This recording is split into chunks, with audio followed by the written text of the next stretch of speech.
I'm pushing. What do I do? You don't have to push, it's automatic. Oh, that's what I thought. Now. They're controlling it over here. Okay, thank you all, mic control people. So pursuant to the provisions of 2.68.030 of the Metropolitan Code of Laws, please take notice that decisions of the Nashville Public Library Board may be appealed to the Transfer Court of Davidson County for review. Under common law writ of certiorari, any appeal must be filed within 60 days after entry of a final decision by the board. Any person or other entity considering an appeal should consult with an attorney to ensure the time and procedural requirements are met. Pursuant to TCA 84412, time is reserved at the beginning of the library board meetings for which there is an actionable item on the agenda for public comment germane to items on the agenda. Up to 5 people will be allowed up to 3 minutes each to speak. Speakers must register within 1/2 hour prior to the beginning of the meeting by signing their names on a physical sign-up sheet available at the entrance and identifying any agenda item on which they intend to comment. Do we have anyone who has signed up to speak? Okay. Being there none, I don't really have any comments, so I'm not gonna, try to take up time. It's been a great month. Things are slowed down during the summertime. And so I'm just gonna then go right to approval of minutes from May the 20th. Madam Chair, so move. Okay, there's a motion for approval. Is there a second? Second. Any other discussion? I noticed in the notes, Madam Chair, that HR has been pretty busy. Yes. working on new hires and promotions and things of that type of nature. And, Yes, and you and what notice I in do the like is that resignation is really small, so this shows that the library has a really good culture and Yes. environment. That's so true.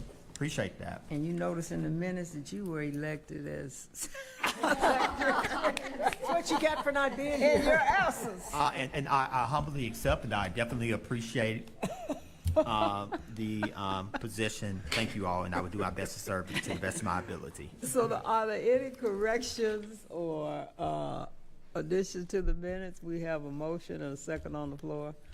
All in favor say aye. Aye.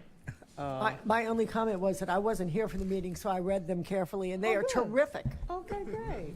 And there's always good news in them until you read Terry's. We were jealous. We wanted to be Yeah. But Terry's, your update is full of so many amazing things that go on at the library. It's terrific and stunning and all that. And may I add something else? What I like is the branch services division.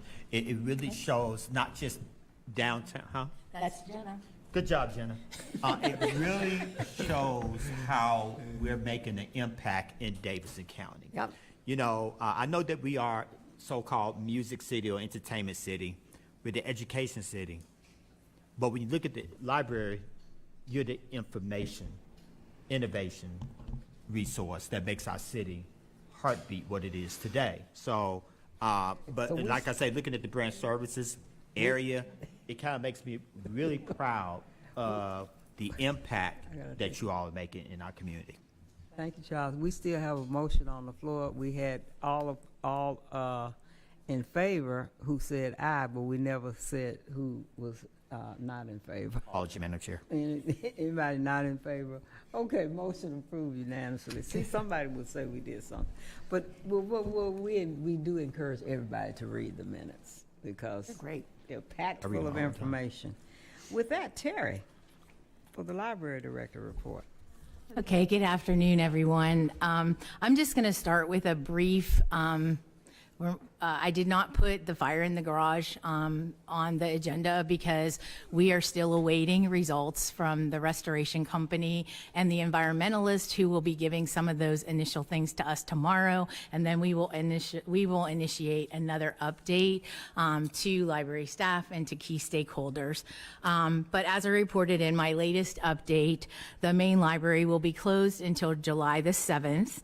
The final air filters, which were just replaced placed a month ago, now have to be ordered, and there's other steps in the process that we're going through. But we got an incredible update this morning. We met with the folks for an hour and a half. So we have a really, in my opinion, they are they're nationally known and respected, and I have even more respect now that we've actually met with them. I do want to send some thank yous out for all of this.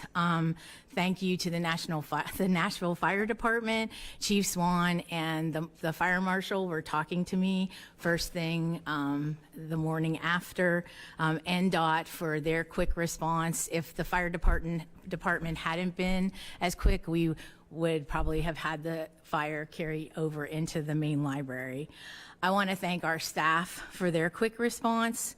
I want to let people know that assessment crew, Susan, worked immediately with our maintenance staff to get 3 quotes for, it ended up 2, for the restoration process. And Susan and the team had somebody in place. Like, this happened at 3 o'clock Tuesday morning. Someone was already in place. There's 100 staff, 24/7, 2 12-hour shifts working. So they are, doing as much as they can, as quickly as they can, but we want to be very intentional that it's done correctly. And that's what I really appreciated in hearing from them today. I'm really proud of how the team has come together to minimize customer service disruptions. Delivery was relocated within days. A huge thank you to the branches for stepping in, and everybody worked quickly to provide timely information to customers and to news media. We have also already engaged April, who is the director of homeless services, to let those folks know what are other locations that they can visit during this time. Education and literacy programs are already headed into the community this summer. So for those things that normally would have come to Maine, they actually are going out to provide those programs. Great online programming, thanks to NPL Universe. And the last part I'll say about that, the main damage is that our commitment moving forward is that what is always has been, that we will navigate unprecedented challenges. We'll work together and we'll take things step by step, prioritizing the safety of our customers and our staff, and get creative to continue serving our customers. So while we don't have this experience, we've had the pandemic and other things when buildings were closed. So we will make sure that the least amount of disruption to our customers, and for our staff and customers to be safe. So that's the part about the main library. I'm really excited to share with you today that Emily Krebill has accepted the position for the administrative and statistical specialist. Emily, I know. You may remember seeing Emily. She has been working as the office support specialist for branch services. And so with this position on hold for the true-up budget, Emily has really helped me over the past 3 years when I didn't have somebody in that position. So I'm sorry for Jenna, but very happy for myself. I know, as a Jenna. So she's been very gracious about it. So the next thing I just wanted to mention is congratulations to Jamil, manager of the Adult Literacy Program, and Martasia, our grants coordinator. They collaborated on an application, and NPL is one of 11 recipients out of 1,800 applicants. Oh, wow. I know, this is phenomenal. The grant is funded by the Carnegie Corporation, and it provides $450,000 over the next 2 years. So with the support of the Carnegie Corporation in New York, the adult literacy team will collaborate with local organizations, including the Nashville International Center for Empowerment and the branch of Nashville, to launch leveled English as a second language classes at select branch locations. This new initiative, in my mind, exemplifies NPL's unwavering commitment to creating an environment where every voice is heard and valued, fostering a profound sense of belonging of every patron who enters our libraries. So really just kudos to Jamil and Martasia for working together to have that happen. The other thing I wanted to mention is that the Donaldson branch, this is the second thing that they've been shortlisted for. They did win the other award for being, the green and sustainability for the library, but they're also on the short list with two other libraries. One is in China, the other one in Paris, France. So in August, during the conference, they will actually be giving out the award. So I just want to say kudos to Kate Wingate because she initiated and brought this to everyone's attention and to all the staff that actually worked on this. Some marketing staff worked on it and different staff members. So she worked closely with Ryan Darrow and Bailey, who are both at Donaldson, and Joan in the marketing department. So, I mean, it's just like, when you have a day like you did last Tuesday, these are the kind of things that you're like celebrating because they are really amazing. I want to thank, the next thing on my list is Sarita Butler in Limitless Libraries and her supervisor, Linda Harrison. They had two special events in May. The first one was that they hosted some of the MNPS media specialists and did a themed dinner. Shared Systems, 90 school librarians and the clerks were a part of this celebration. And they actually did 2 school library programs of the year winners as part of the program. And so Limitless Libraries sponsored that this year, and then MNPS is going to be doing that for next year. So just a great collaboration between MNPS and our school librarians. So I want to thank Sarita and Linda for putting that together. The second thing that they hosted was our annual Battle of the Books, always super popular. And I know Linda was actually there helping during that. So we welcomed 25 middle school teams to compete, and they also listened to an amazing author presentation, and they received copies of her books, and they got to eat pizza, that ever popular. So the West End Middle School emerged as the day's winner, and the defending champ Meg's Magnet came in second, and MLK Magnet was third. So it's really, in my mind, in this digital world, it's so inspiring that we still have middle school students that still physically read a book and engage in the conversation, and they take it very seriously. So that was that. The next thing is that Jenna has been coordinating and with Susan and her staff, we just did the Green Hills community input sessions. So I was amazed to see that not only was the public invited for the, in-person input, but we had over 500 people respond to the online survey. So a lot of people care about that renovation and have provided us with input, and now Susan and her team and Jenna and the Green Hill staff will proceed in the design development phase, and then we'll let you know probably late fall when Green Hills will close for their major renovation.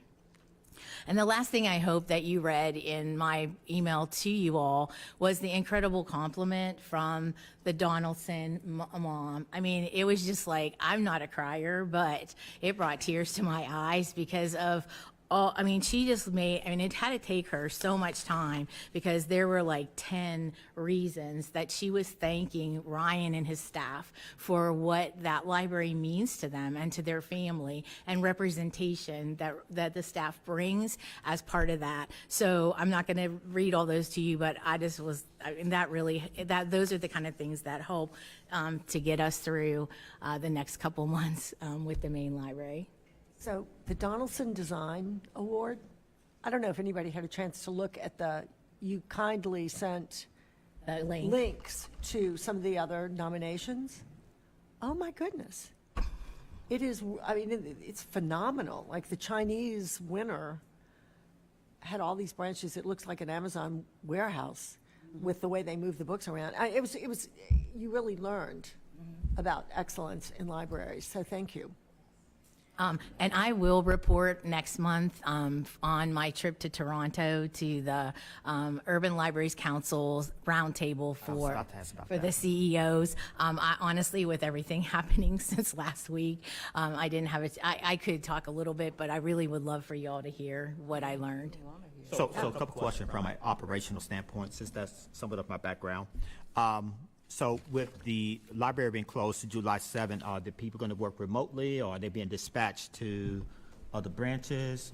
And then with the Green Hill renovation, what's going to happen with the net staff? Are they going to be dispatched as well? They're going to work remotely? Yes, so that's an excellent question. So there are staff at Maine that, so the public service staff from Maine, Jenna and Kyle are working together, and they have been out in the branches working already since last week.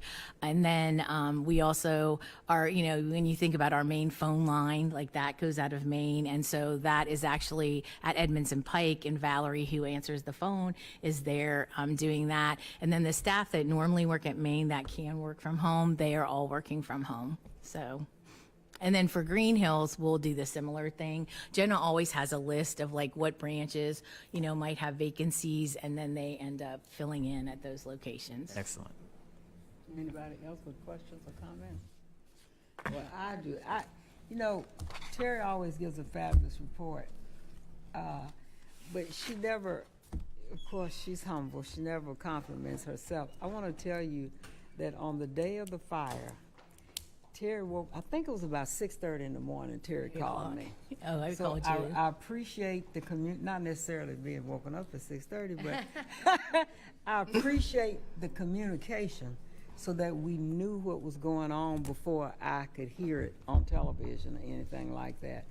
And then she got back with me again at about, I want to say 11, it was 10:30 or 11 o'clock. She was there, but she was talking in the car and doing all these things.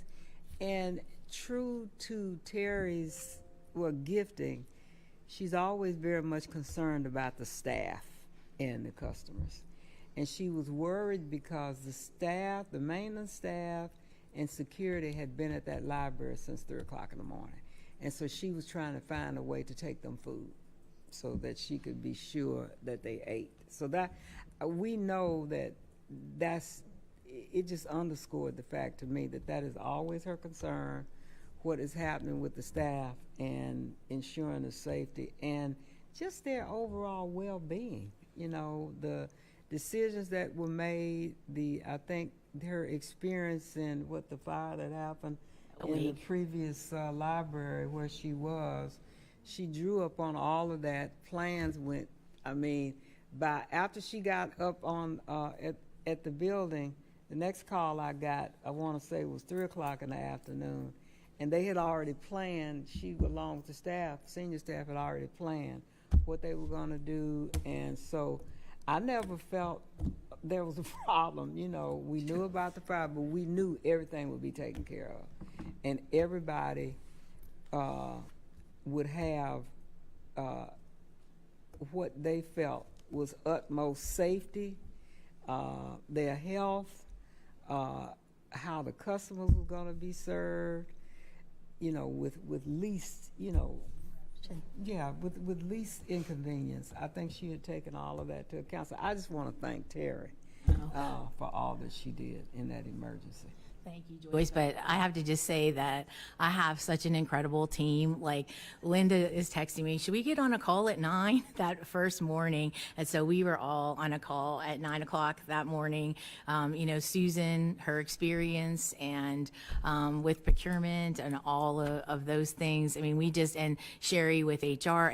Everybody really, I need a team because I can't know everything, and that team that I have is incredible. And Fanta getting information out, all of that. So I'm just really grateful for that team and how everybody has come together this week. Thank the team as well, because we know that it's stressful to do all of that. But thanks everybody for Friday. So I just want to give the staff a salute.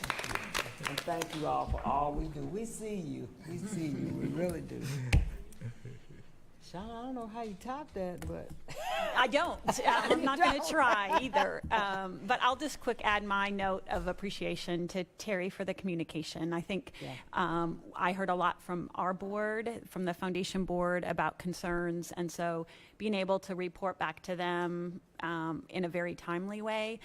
Terry also was very mindful of donors and some concern that specific donors may have about their investments in the library. And so the fact that she was able to think through some of these details that were, you know, not immediately in front of her allowed for me to be able to share what I knew. So just appreciate the partnership around the communication. Just a couple things. Actually, I was in San Diego on Tuesday morning when we heard about the fire. There's an International Public Library fundraising conference that takes place annually. So I was able to go to that, and it was so refreshing. Claudia Schenk, who's on my team, also went with me, and I was telling somebody, I felt like we were a little bit like celebrities. Like we would just say, oh, you know, I'm Sean and I'm from Nashville. And people were like, oh, Nashville, you all have the amazing system. Like the reputation beyond Nashville is, it's pretty powerful in terms of what the library here is doing. And that really is known throughout the nation. And so when you're at places, I know Linda has said she felt like a star with the bookmobile, but I think many of the staff when we're out, it's not just locally that people recognize the amazing work of the library, but it's also across the country. We are looked at as one of the leaders. So it was just nice to be able to continue to be reminded of the great things that are happening here. I did actually have the opportunity, Terry mentioned the Carnegie Corporation. There were 11 libraries that were funded and all 11 were represented at this conference. So the Carnegie Corporation took all of us hosted us for dinner, and just to be able to talk about the collective work of each of these libraries across the country. So again, being able to experience some of the greatness of what the library is doing here and celebrate that with some of the colleagues across the country. Many of you were present for the May 21st budget process, and just want to thank, we had over 30 people in support of Terry and Susan as they presented the budget, and that was, again, they did a great job, and I know Andrea Fanta was also very instrumental in pulling that presentation together. Would just encourage you to continue to let your council members know our message is fully fund the library. And so I know some of you have done a great job even of reaching out and received great responses already from council members. But those efforts are making a big difference. So thank you, and just continue on. We did do response, a shared message out to the to our mailing list, and asked people to take action, and we had over 500 people respond to that. So again, people are engaged and want to figure out how to support the library. We are wrapping up our fiscal year, and I'm happy to report we will meet our fundraising target. So that's good news for the library, and we'll be able to continue to support the library at the level, and are working now with our program managers and staff. There's a few areas that have some underspending, so trying to get creative of what are some needs that are still present that we can potentially reallocate some funding. So this is kind of always a fun time of year of being able to celebrate and also potentially think a little bit creative with some of the funds that are remaining. Thank you. Any questions for Sean? I'd love to know, what are the 11 libraries that the Carnegie Foundation Oh, supports? I will have to get back with you. Or Linda, do you know? Okay. I mean, is I it can- Chicago, New York, LA, and we're like It's in... not all, it's not just the big ones. But it's all focused, they all have the adult literacy component. Jamil, who's the library staff coordinating the effort, was very proud to just say the approach that Nashville's taking, though, is a little bit different than a lot of the other library systems, in the sense of, and in the true spirit of how Nashville operates, it's in partnering. So it's not just running an adult literacy program from the library team, but it's partnering and connecting all the resources together, but offering branches as the kind of hub and the place, and branches throughout the community who will be providing these adult literacy programs. So it's building on what they're already doing, but just allowing Jamil and his team to do so much more of it. And I'm happy to include in the minutes, we can get a list of all the other all the other systems that are doing it. Thank you. And I do want to say that when Sean asked us to send messages to the council people and send it to our own council people, I was an overachiever on behalf of the library and sent one to every council person and asked them simply, well, just said simply that it's because of their support that the library is one of the best in the country. And we just hope that they would support the full budget for the library to keep us in that position. And got back so many great responses. So, yeah. I think Kate could say the same in terms Yeah. of responses back. Yeah.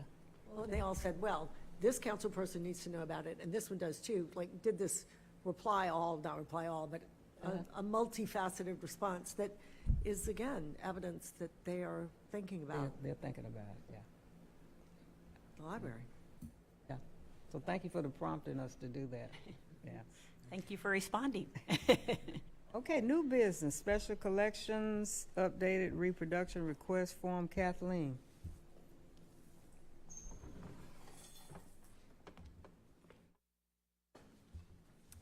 Hi, can you hear me? I'm Kathleen Fiducia. I'm the Special Collections Librarian who oversees our image collections Is her mic and on? our image Her mic is requests. not on. Is it not? I It's don't know on if you now. want to go up to the front so everybody can see I think it's you, on maybe. now.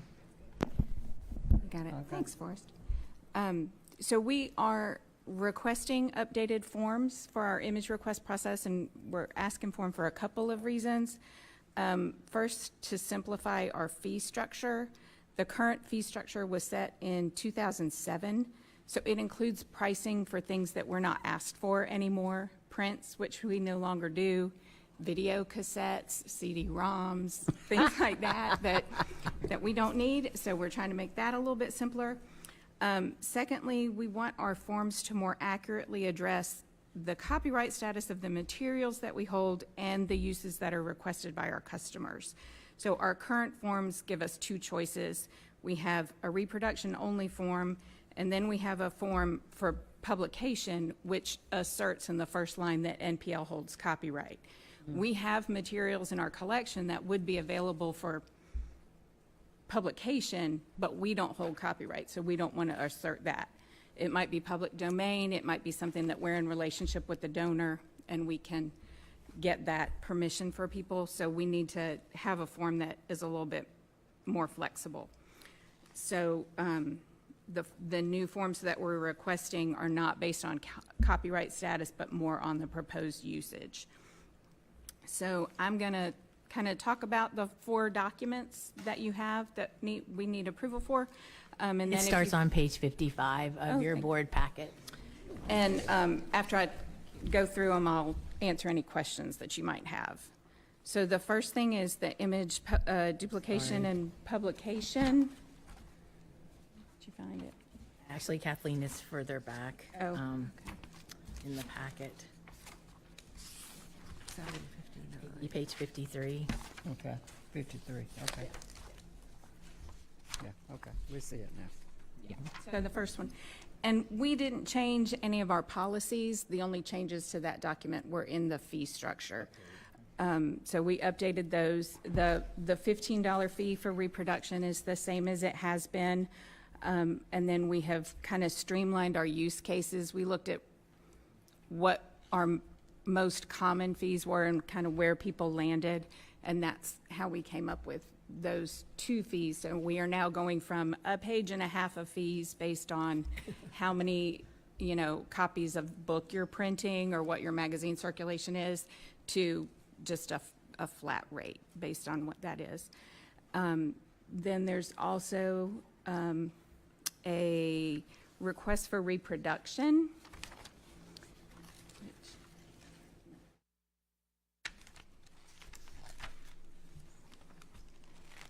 The last is page 59. And that's just somebody who wants a copy for their personal use or for research. Their grandmother's picture was in the Nashville Banner and they would like to have a copy. That's the form we use for that. It's a $15 charge to cover just that reproduction. So that's all that is. They're not publishing it. They're not doing anything with it. And then we also have then requests for permission to publish. That would be a $25 fee. That's going to be the bulk of the requests we get. People who are putting one of our images in their book or in a magazine, on display, in a museum, whatever that might be. And those are very similar. The language in the request for permission to publish and then the request for worldwide permission to publish, it's very similar language. It's just that sometimes that last form is the worldwide permission, and that's something that usually production companies, documentarians, people like that, they want to know that they can put their film or their piece, their work, across platforms. They can stream it, they can broadcast it, whatever the case may be. So those are rights that we are asked for specifically by production companies primarily. So that would be a $100 fee, and that would cover all of their uses. Are any of these requests, and forgive me for asking this ignorant question, are any of these requests kept in a database? So we keep a list of all the requests. We keep the forms when they sign the form. So we do have that information. So we can go back. We have done so far this year 38 requests, and that could be for one image. It could be for 10 or 15.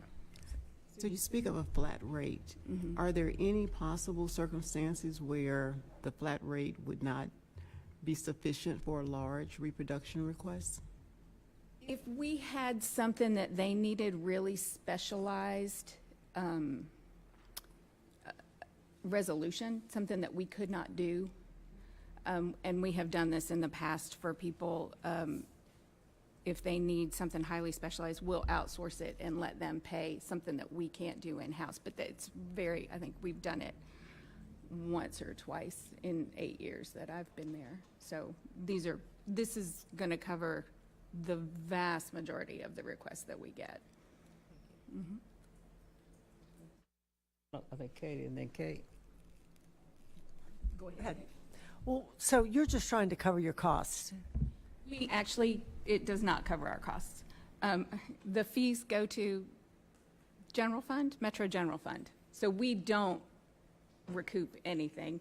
The costs, the forms, the fee structure was established back in 2007, I think. So we have kind of maintained that. Keeping the process, the tracking of the forms and all that is a way for us to be sure we are following the copyright restrictions, keep track of donor restrictions, things like that. So we want to keep that process instead of, just kind of a free-for-all. And having the fee does help people focus their request. So we do like to be able to say, okay, it helps kind of put some parameters on. Because the value to me, if I write an article and it's published in a magazine that's seen by many, many people, or a book that has a life forever, it seems like I, as the author of that article or book, might be willing, I mean, it's a more valuable image. And so that could be reflected in a price. Maybe that's too complicated. We try to keep our fees reasonable. We don't want them to be burdensome. We are certainly cheaper to come to us and get a banner image than it is to contact Gannett to get a Tennessean image. Yeah. So we do want the images to be used, but we want to have a little bit of we want to have a hand in how they're being used and make sure that we are honoring any donor restrictions, any copyright restrictions, anything like that. So. Are these services offered at only the main branch, Yes. or is it offered at all the branches? Just the special collections materials are held at Maine. Okay. This is really just a small question, but you alluded to, you looked at other fee structures. This seems so reasonable to me. Now that I know that it goes to the general fund and not back to us, I'm probably less likely in raising it. But I am curious when you say we looked at others. Who are some of the others? San Francisco Public, that's, I think, what these are primarily based on. We looked at theirs. I looked at places that had kind of similar collections. University of Memphis also has a newspaper collection, but they don't hold copyright to that newspaper collection, so all of their fees and everything are run through Gannett for the materials that they hold. So they'll fill the request, but all the permissions comes from someone else. The state library does not license. They don't. You can request a reproduction and that's it. And some of that is, I think, a difference in the copyright status of the materials. If it's state materials, if they're public domain, or if they're government records, they're in a little bit of a different situation than we are with our materials that are likely under copyright. Same for Metro Archives. Their process is a little bit different. They have some statutory requirements that they have to follow and things like that. I know that we have had discussion in the past on why we would bring fees to the board for approval when, normally the staff would do that.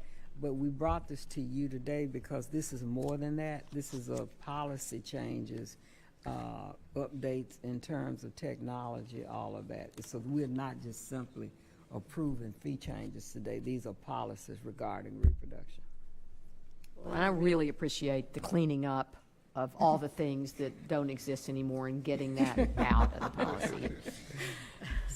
So I'll entertain a motion I know we've had discussion already, but entertain some motion. To accept the revisions. I would second that.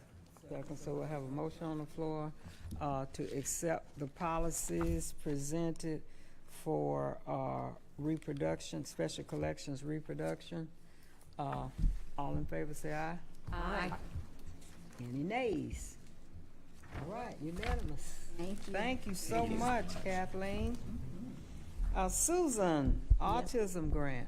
Yes, What page are we on? you are on page 60 through 90. This is a grant. We received allocated funds through RS 2023-1947 back at the end of fiscal year 24 for participatory budget.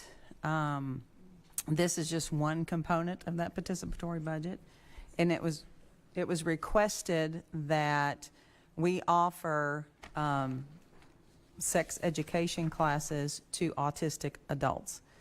And that was very specific in the participatory budget. So this is a grant between Nashville Public Library and Autism Tennessee. They are going to provide 2 weekly series to autistic adults. One will be held, there will be two series. One will be held at Hermitage, one will be held elsewhere, either in the south or west parts of Davidson County. They're 6 weekly courses, 90 minutes each. And this grant is it's a $50,000 grant to Tennessee, Autism Tennessee. Will the TV series that there's a TV series about this. Is this in any way, is there any connection at all? How about this? No. No. The participatory budget process, they asked Davidson County residents what they would like to see funded. This came out of those sessions, and so we are respecting that and trying to get that in the works. And this grant will cover it. Does anybody have any questions? So Metro Council approved the participatory budget funds, and we're like the conduit. Correct. Okay, We're making it happen. yeah, Yes. great. One question regarding the target audience. You referenced, of course, artistic people, but then it says including people with IDD. What is IDD? I think it's intellectually development delays, I think. Yes.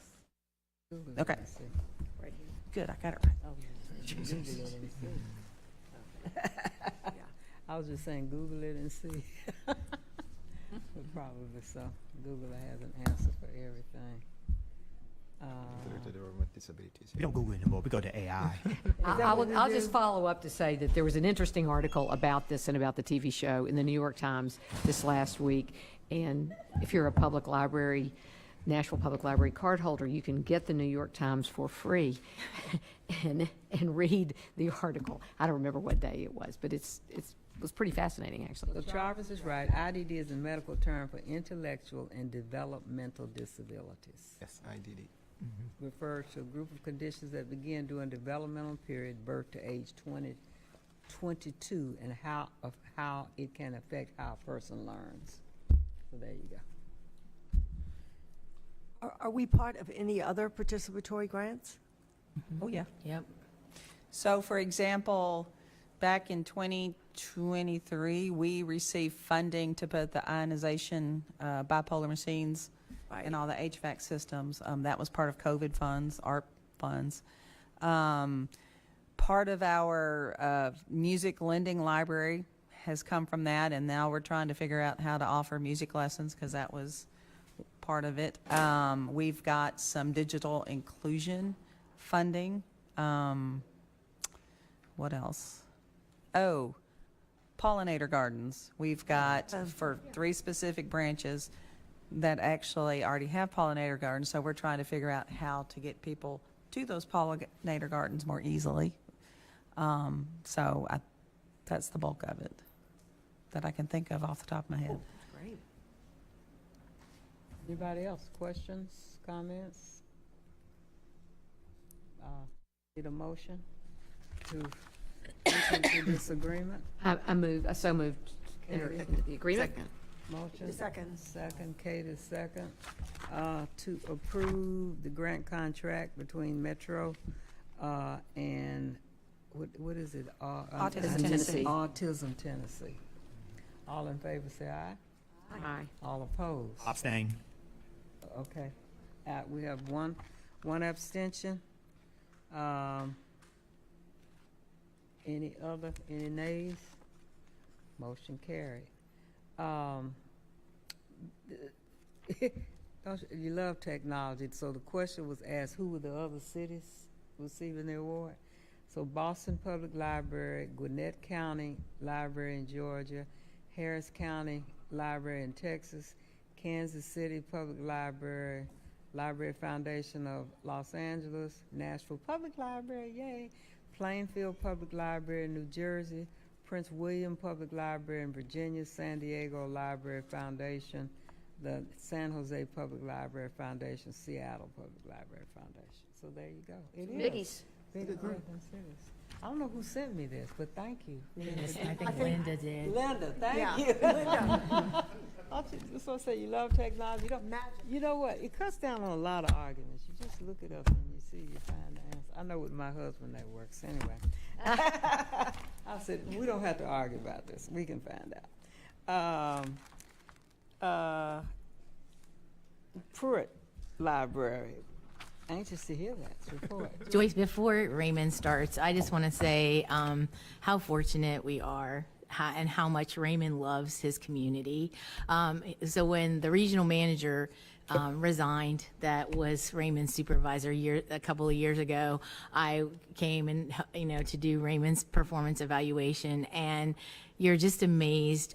He has every Thursday there are meals and food that people in the community can come and get. He gives their barber shop, the students come and give haircuts, and I won't steal all the rest of the things, but just, he is such a gem because he truly understands his community and what they need, because they're probably not going to come, every day and get a book, but he knows what his community needs. So Raymond. And always wears a smile. I know. Thank you. Yes, I do many things that are unorthodox, but it's because of the need of the community. And we, like Terry just said, we do all to meet the needs of the community, because there are some spoken needs and some unspoken needs. And you just have to be emotionally intelligent to catch that. And we do it. And that's why on Tuesday, we do have every other Tuesday, there's bingo game here. People like that. They come and they can get all the presents that they can get. We do have a church that helps with that, the Set Free Church, that helps to bring all the presents, and they bring, detergent and everything that the people need in the community. They bring that. So when they play bingo, they get what they want. And we do that on Tuesday, and on Wednesday, we do have a church that comes here also, brings some meals that people just get, and then you warm it up in a microwave. The meal is ready. So you have spaghetti and meatballs and things like that you have. It's good meals. People come on Wednesday between 3:30 and 4:30. They get their meals. And then on Thursday, the good thing with the barbers, they are students, but they need at least to work for 1,500 hours for them to graduate. To get there, you need to have people that you can work on. So we say, hey, it's a win-win situation here. You come and you work, you cut the hair, and then at the same time, you're getting your hours. Perfect, it worked out, so it's good. So they come and the people are very happy and they clean, and then when the barbers don't come, just like now school is out, they're not here. And then of course we have Juneteenth coming, so they were asking, where are the barbers coming? I said, well, Juneteenth is coming up, the library will be closed. Oh, you won't be here. I said, we'll be closed for Juneteenth. They will be open on the 26th, so you can come. The barbers will be here in the morning and also in the afternoon. So they'll be here 10 to noon and then 4 to 6. So they're very happy, and the great thing is that we have the single moms who come here, sometimes with 5 kids. Oh, sure. They didn't know how to take care of those boys, but when they come over here, it's good that after that they have tears on their face. They just come and hug whomever they can find to hug. We just said, thank you very much for what you're doing in the community. So we love to see that. And then on Wednesday, we do all really also to help with free clothes that we give away, shoes and clothes that we give away. People come, they just shop. We just put them here, people come, they get whatever they want, and then they're very pleased to do that. It's great, it's wonderful Thursday. It's when it's very busy at Pruitt. You have people coming from other places that just come to get free meals. As I told you in the past, that we started with 400 meals that we gave away. And I talked to Jennifer. I said, hey, from the bridge ministry, I said, would you please bump it up a little bit? So she did 500, and then 600. Now we do 1,100 every Thursday that we give away. People come, they have themselves. And it's good to see that they're very happy, and it doesn't matter the weather. It can be snowing or whatever. Whenever the bridge minister can be here, people line up. They are there, they're waiting. Sometimes I tell them, hey, just come and wait in the library. They say, no, I'm gonna miss my spot. I need to be there on time. So they stay there in the cold because they need to get their meal. So, and then we will start in July a support group for people who have cancer. Oh, wow. So we're starting that in July. So I'm excited about that also, because many people would like to get together and share their experience and how difficult it is and how they need one another for that. So. Yeah, so I'm just going to stop here. There are many other things that I mentioned. And then the thing before I stop is for the notary that we have here. Kim is a notary in the community, because in the past I used to tell them, well, you can just go in your bank. That's the way I think. Just go to your bank and you go, but most of them don't bank. Right. So I say, oh no, what are you thinking, Raymond? That is wrong. So that's why I was pushing, and we get into the program now. We do have a notary here. It's good and very easy and convenient. People just come over here instead of me sending them to a bank that doesn't exist anyway. At least they come over here and they get the service. So all this is allowed because of the library administration. You allow me to do that. It's unorthodox for people to come get food from the library instead of getting books and DVDs. But I say, when you're hungry, there's a way for you to read books anyway. You need to feed. You need to eat first. After you eat, then you can think. If your stomach is empty, you can't function. They say in Gambia, they say that your foot take you away from home, but your stomach take you back home. From people here, what they do, they go away from Pruitt, but when they get hungry, they always come here. Mr. Raymond, can I get some food? I say, sure. There's always something. So that's how I'm going to end what I have to share with you. Thank you very much. I'm writing that down, too. It is evidently clear you understand the pulse of your community. Quick question. I think what you're doing is really innovative, number one. In addition to all those wonderful programs and taking care of people's needs, because I do believe in definitely the food situation. You know, I just ate sweats, so I'm good. Have y'all teamed up with any like workforce development organizations to help people maybe get jobs like Nashville Rise or Urban League of Middle Tennessee or things like that? We do it all the time, but now I'm working on another way because just like now, it's summertime. I do have some people want to hire the teens. They're going to pay them. Wonderful. But I'm forcing them because the teens don't want to do that. So I'm forcing them to do it. And now what I'm doing, because You're motivating them, not forcing them. Yes, thank you very much for putting that word. But what I'm doing now, as I know that mothers have great influence over their children, I talk to moms now. Right. So when I see the ladies coming over here, I say, hey, you know what? We have this here now. Just like now, there's a program starting for those who want to be chef. You want to be a chef?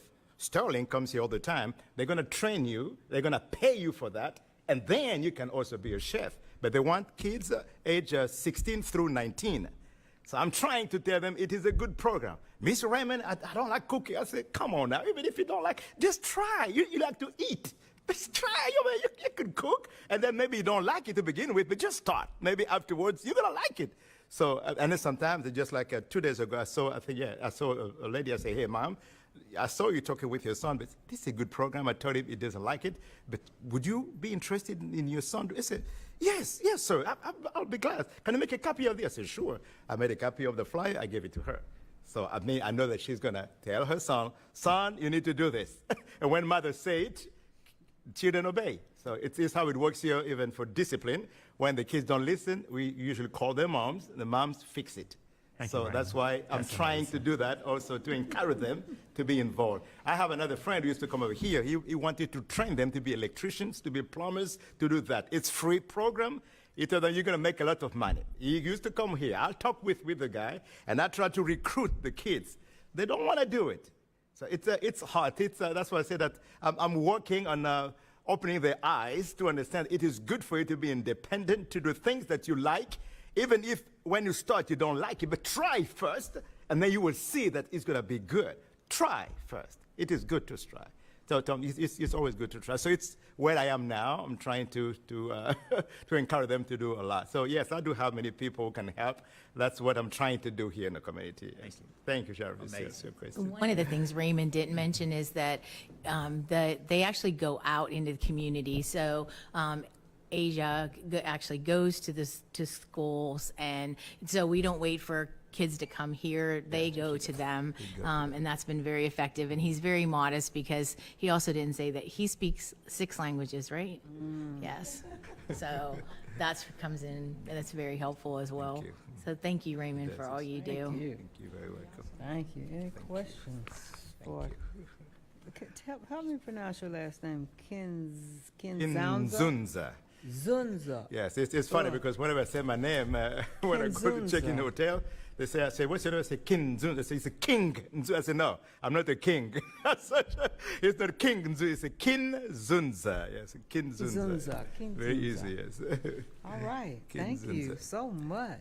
I'm doing Well, well. you asked last month for a conversation on weddings at the library. So, Terry.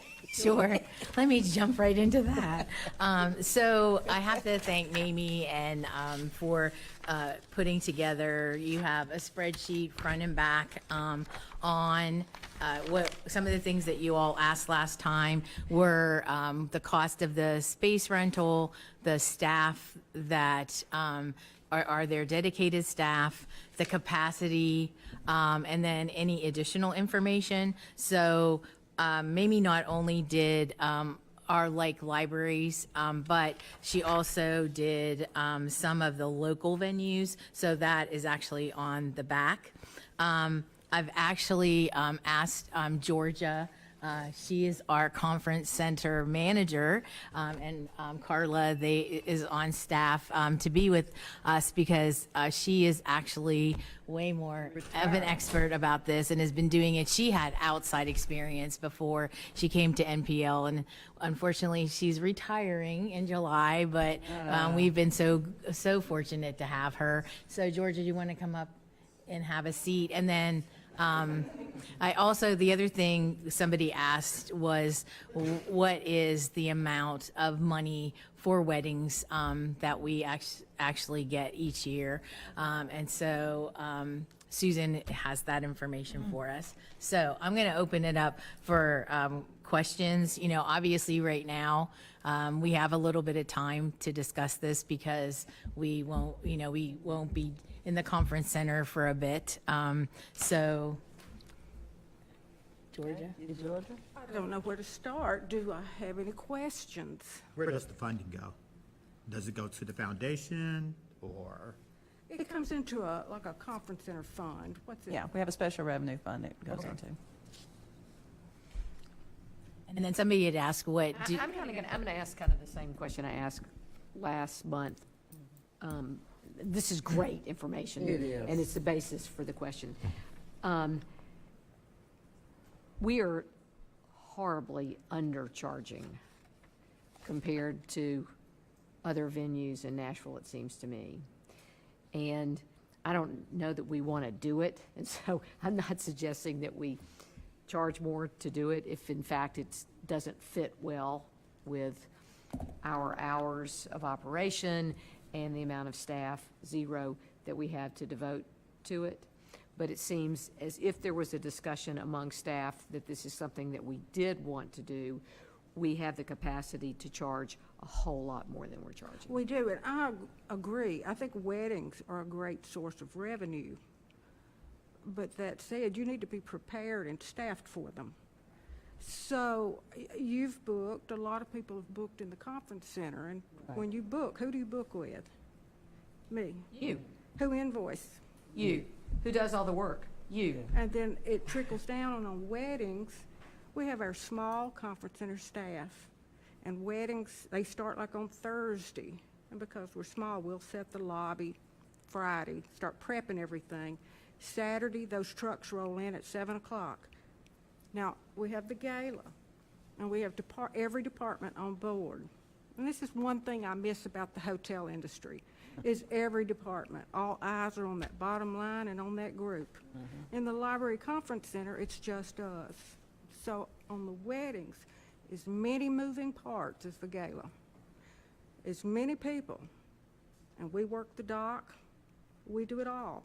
And so we really need, that's the key thing, is to have more staff. But if you want to hire more staff, from a business perspective, you need to start turning into an event to pay for that.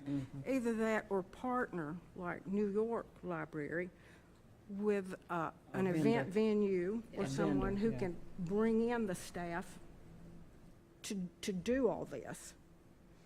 So I think it could be done. It just needs to be well thought out and staffed. And charged appropriately. Yeah, and so it goes into the resource fund what would be a meaningful amount of money going into that fund that would make, what do we do with that money? Why are we even talking about being in the wedding business? That money right now helps us maintain, well, the conference center and the grand reading room, because that's used for events. For example, we had the money to buy the new tables and chairs up in the grand reading room that were desperately needed. The tables we had were falling apart. They were hard to move. We've bought equipment, needed equipment, and that kind of thing, just to help maintain the conference center area. Now, what kind of revenue would be, I have no idea. I mean, Well- for example, this year to date, and it's not just wedding money, I ran the report this morning, we've collected this fiscal year 27,000 plus, a little bit over $27,000. That's not. And so that's really nothing to what Right, we right. have made in the past, but that's for a variety of reasons. And one, you're coming to February, Black History Month, Legislative Month, a lot of library-sponsored zero revenue. That's pretty much the whole month. So you're coming through those months where we're giving the space away. And I'm pumping the brakes because I know I'm going to leave next month, and you don't want a whole lot on the books. You want that transition to be smooth. Let the new person get up to speed. So that's another reason we're not bringing in any money. And we right were now. closed. Maine was down in this, when we're talking about this fiscal year, Maine was closed for the For 3 months. HVAC as well. And am I understanding that government does not pay, any government entity, it's just Metro Nashville government, so none of those, they don't pay for the service? If any metro entity wants to use our space, they get to do it for free. Okay. So I think a little bit different. I'm processing because I wasn't at last month's meeting. I might say something that may be a little bit controversial, so put it on layaway. Don't email me. So I believe on our salary level, it won't hurt us. But after hearing from the branch manager and the people that he is serving, this may be an opportunity for them to experience something more on the luxury level that would benefit them. So I'm kind of careful about, should we really increase price? Because Nashville is an event city, and we have a whole lot of venues already, and I don't want to necessarily compete with private businesses. I want us to continue to still be an opportunity for our citizens, especially for those who cannot afford the events or the venues that maybe some of us on this board can do. And I get what you're saying. After my own heart, I'm retiring. What's it matter? It does matter. I'm retiring. What I'm about to confess is we have groups during library hours, and I do all the labor, dying of breast cancer. They have nothing. And they come to the library, they see that we do weddings, and that's their dream in a beautiful location, and they can't afford it. Some were at no charge in the gallery, and some was just a mere $500 and get a little cake. I've got some linen put back that I bought just for these people who have nothing, who are losing everything, and those are gratifying. Right. When you're tired in these long weddings, the brides these days, oh my goodness, you should double my salary just having to put up with them. It's just, they're difficult. But exciting. Events are exciting, and I love them. And if it's staffed just right, I think it's a win-win. But I'm with you, people who want to have something in the Nashville Public Library. Something beautiful, a major life experience. Make it affordable. I mean, and those have meant more to me than any of the larger revenue-generating weddings. So that, to me, that's sort of a strategic question that we ask as what are we as a library and what do we do for the community? I'm with you. I think it's way more interesting to create a structure that doesn't wear you out, that lets people who want to do something not grand necessarily, but just use our beautiful spaces. We hadn't, are we talking about only Maine or the branches too? I mean, there are some beautiful spaces across the city. And the only government entity on the list of wedding venue is the Parthenon. And so, I mean, these other guys aren't really relevant to us.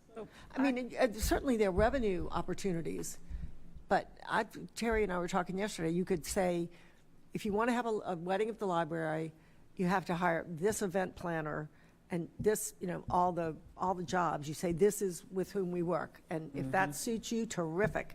And it'll cost you $1 or a cajillion, and get out of the way. But I don't know if that's really what we want to do. Like I hear you saying, like for example, we would have an approved list of caterers, an approved list of somebody that would know the space, and so approved vendors. What would we have to do with Metro government to do that kind of thing? I'm not sure, but She would know. I bet you do, Susan. Susan knows. Well, I mean, since Metro is not paying for it, we wouldn't Okay. necessarily have a provided list. I mean, Okay. Metro, other than having the facility in which to have it, we shouldn't be in control of who they get. Well, could we have an approved list, though? I mean, What would be how would you categorize that? How would you judge them? What's the criteria? And I have to jump it again. The word is opportunity. So if we go with this approved list, we're taking opportunity away from some of our citizens that is trying to develop a business to do these type of services. So, sorry, I know I'm pushing back, but yeah. I'm just thinking It's about a great discussion. I appreciate the less fortunate as well. questions and the comments. Who was next? You, Katie?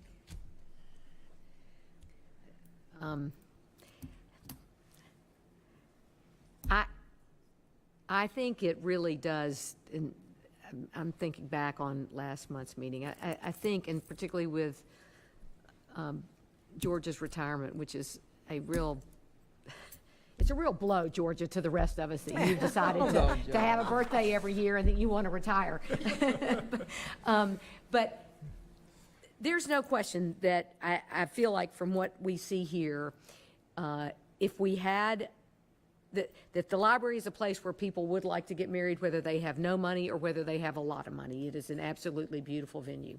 If you do something like this, there is a tremendous amount of work that goes into it, and there is a tremendous amount of revenue opportunity. But if you don't want to be in the wedding venue business, you shouldn't be in the wedding venue business. And I'm not sure that this board should be saying to this staff, this is what you ought to be doing. I think there are ways, Susan, if that's what you wanted to do, to easily say, these are caterers that we can work with, and these are, and there are plenty of people in Nashville who want to do that. The question is whether we wanted to staff up even to vend out. You know what I mean? There still has to be someone who says, I trust these people, I know that there still will have to be somebody to unlock the doors and to lock the doors, and to make sure that whomever is there doing the food cleans up. I mean, that's what the foundation has to do after the gala every year. And I think it's really a question of whether this is something that the library wants to be in the business of doing. And I'm not sure at this juncture we want to be in the business of doing it. I don't want to be, as a board member, saying, well, you ought to be in the business of doing it, because I think it'd be a fun place to get married. I'm not going to get married again, so. Well, you look at corporate events, and you build relationships. You usually work with professional meeting planners, and they are a cakewalk.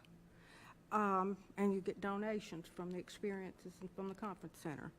You get these one-and-dones, and they will tear the place apart. And corporate, you can fly tandem. And weddings, it's a fight. I mean, it's some of the requests I've gotten, from babysitting to sewing buttons on to people nearly spitting on me because I took their red wine away. It's they're interesting, Right. Well, that's why I think, we need to look at it from revenue standpoint. How much revenue would we produce? And if we had, I don't want to say required, but a recommended list of vendors and raise a price so that we would have staff there to open up and shut down. But a lot of that would be the event itself would have to come from, that recommended, and all that planning, all the other things. We'd have to figure out how much the cost would be and see, is it worth it?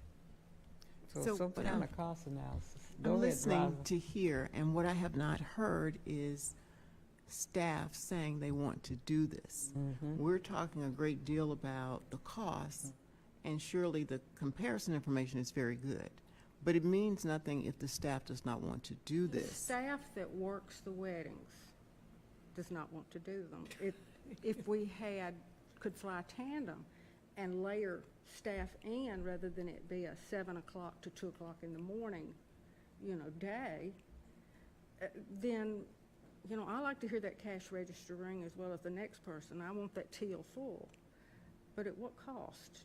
And I think a few tweaks, having every library person on board, we're doing a wedding and it's not called Georgia, but you too can have a little bit of an answer, a doc person, someone just to take some of the pressure off of us. If it was a shorter day, and they're all going to be hard, and I'm not afraid of hard work, but it's too much for our very small staff. Is there any kind of an event planning association or professionals that we could? Yeah, there is. I bet there is. I I'm don't know it. sure there is, to even find out, would they be interested in partnering? Again, we would raise a fee, and we just open up and shut down, and the event planner would have to do everything else.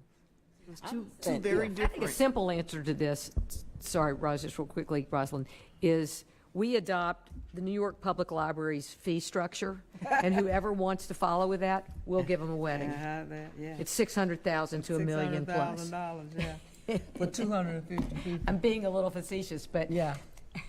I need to unpack it, though, as it relates to, these are two very different issues.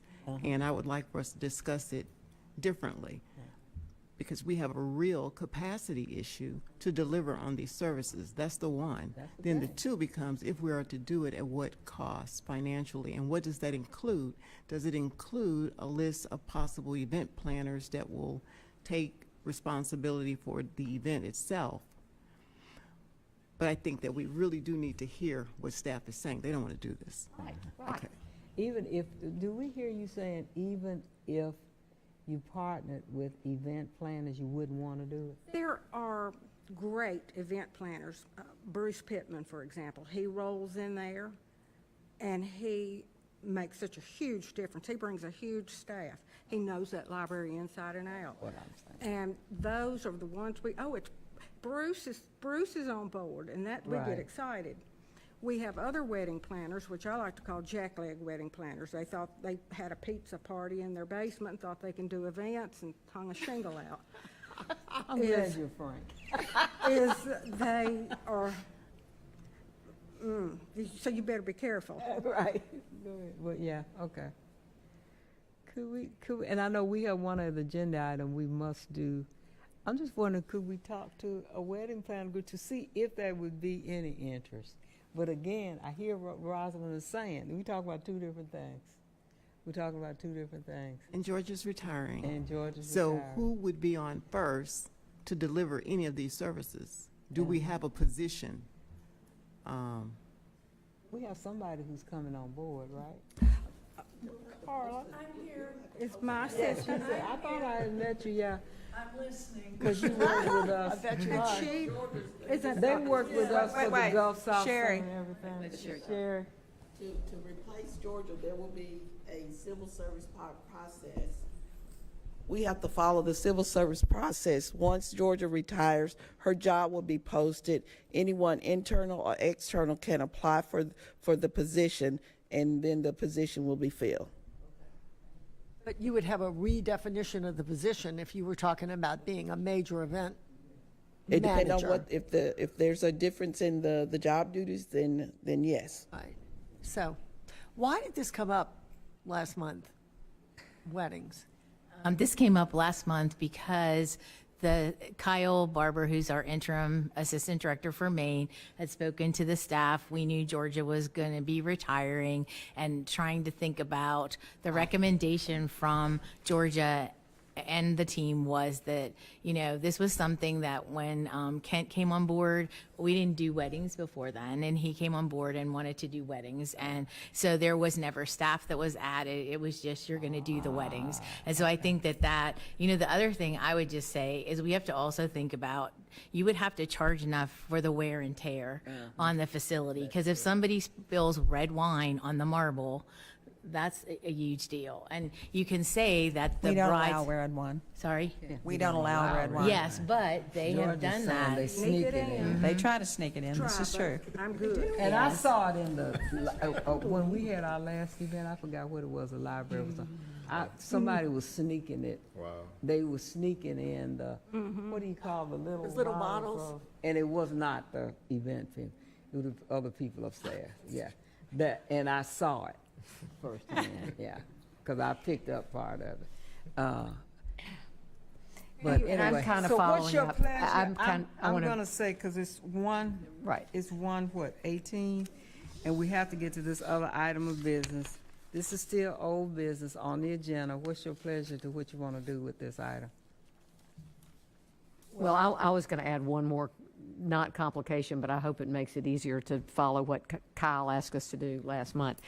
And that is, even if we added extra staff, even if we had a list of event planners that we like to work with, there's still complications in terms of, okay, we have 5 planners, all of whom may be more expensive than someone feels as they could afford to pay to be at the library. I mean, it's complicated, as Rosalind says, on so many levels.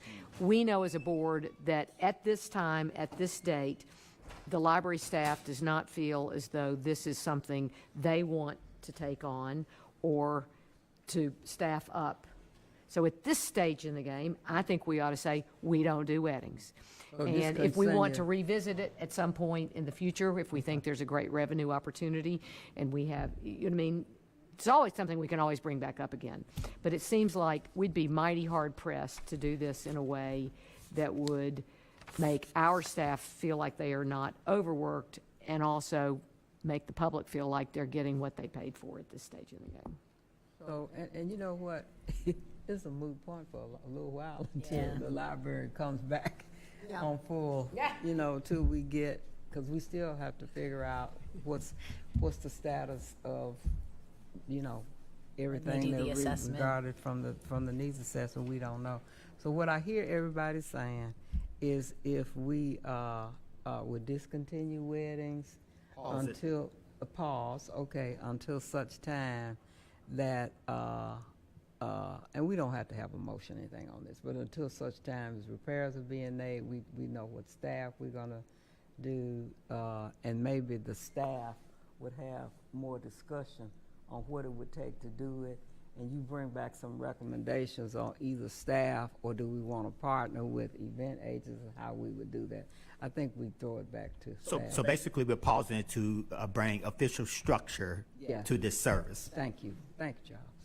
So how will that information be communicated to the public? Is it until further notice? Yes. Yeah. I can work with Andrea and Georgia, and we can get something out. Okay, thank you. Is that okay, Rosalind? Yes. Okay. Thank you. All right, so we have our last item is to vote on Terry's vacation. And just to, because I know, Taurus, you were not here last week. In Terry's from her previous employer, and due to tenure there, she had gotten 6 weeks of vacation. Currently, as interim, she was receiving 3 weeks of vacation. And last month, we said that we wanted to discuss whether or not we would grant a request to receive 4 weeks of vacation. So I think that's where we are. Is that current, right, stated right from last month? Is this a motion request? Well, you can do what you want with it. I'm just giving you the information. Due to the fact that Terry have served multiple positions in her transition, I move to grant her the 4 weeks vacation that is requested. There's a motion on the floor to grant 4 weeks of vacation in the capacity of director. Any I second? think that's a good idea. Any That's, second? I'll second that. Second. Yeah. Rosalind seconds. We got another second from Yeah. Kate. All in favor say aye. Aye. Any opposed? Terry, Thank you. we do want mental health Thanks. balance here. I think. Before we leave, this will take 2 No, seconds. okay. Can we please recognize Georgia before her retirement Oh, with a round of applause? absolutely. Because she's done an amazing. And I want to tell you, I love for people to see the library, and so we recommended that we have, remember we brought the people from Ireland to the library from that reception with the mayor's office, the Sister Cities event, and then we had the Gulf South Summit. We had, how many universities? I want to say 200 universities bring representatives to Nashville. And Georgia did all of that. I mean, everybody who has just loved working with her. And I just want to say, we just appreciate you because you make the job so easy. Thank you so much. Thank you so much.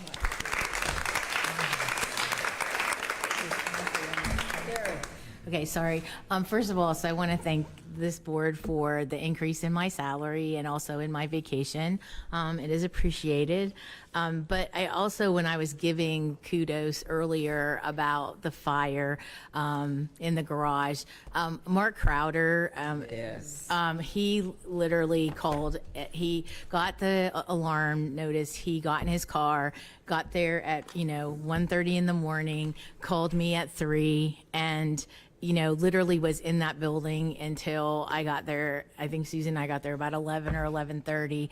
The maintenance staff, Kelvin and Dan and Mike Binkley, they have all been there and just, do whatever it takes that's necessary to coordinate with the restoration company. And I want to thank the foundation because they brought in lunch last Thursday for the folks on staff. So I think everybody's just doing whatever they can to help make a situation that's not so pleasant more, Please they're not here today, but please thank them all for us.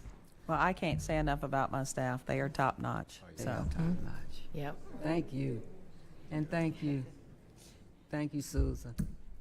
Anybody, I see, that's you just doing your head. I thought he had his finger up for recognition. So we need a motion for adjournment. I have one other thing. Yes, One sir. quick thing. If you look in the notes around page 33 or whatever, NECAT, I see you. You're doing it. You're doing some great things. Keep it up. Thank you. That's it. Okay. We have you moving for adjournment. Kate needs no second. We are adjourned. Thank you, everybody. We did a lot. Oh, that's great. And tonight we'll know the council votes on budget. Oh.